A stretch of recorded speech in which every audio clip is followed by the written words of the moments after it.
perumahan, dana itu dari beberapa sumber. Yang pertama dari developer dari luar negeri, investor.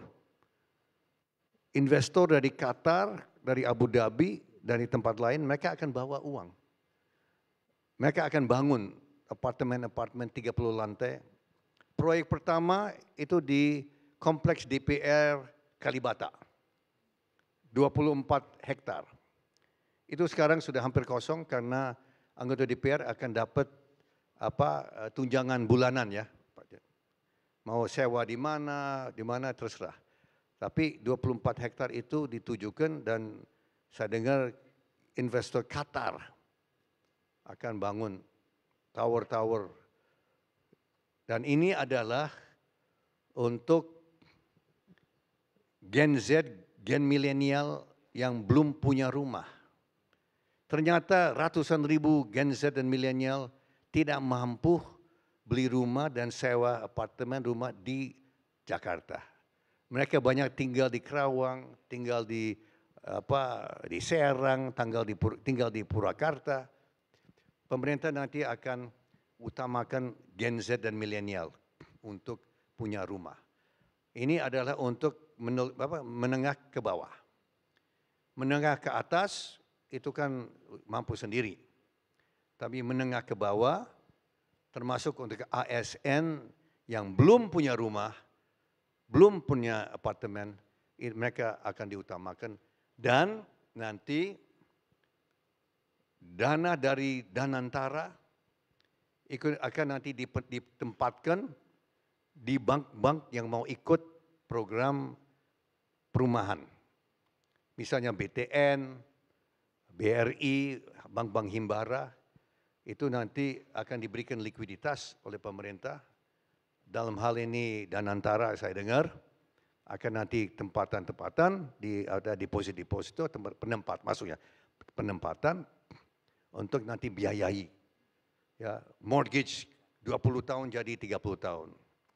So ini dari likuiditas dalam negeri yang besar, BPJS, LPS, Bakti. Indonesia sesungguhnya kita punya likuiditas luar biasa. Ratusan triliun Pak CT. Tapi selama ini tidak digunakan oleh real economy. Saya kira Pak CT udah tahu itu ya. Ya, so ini kita mau pakai dana itu untuk investasi-investasi yang berguna. Housing, rumah, real assets. Ya. So itu dari dana dari luar negeri, investor, likuiditas dari dalam negeri, kita kombinasi. Terus ada ide untuk emisi obligasi perumahan, housing bonds. Ada ide misalnya, tapi belum disetujui, tapi daripada tax amnesty yang dampaknya kita juga ragukan ya. Yang pertama, ada ide untuk keluarkan obligasi perumahan.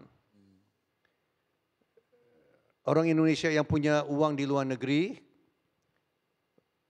membeli obligasi dari BTN atau BRI atau apa, ya, khusus untuk perumahan. Setelah 5 tahun, 10 tahun, obligasi itu di-redeemed, itu bisa masuk misalnya ke SPT masing-masing. Dan kalau di SPT itu sumber asal-usul dari dana itu dari obligasi perumahan, itu bisa diadakan pemutihan. Itu ada salah satu ide. Belum disetujui.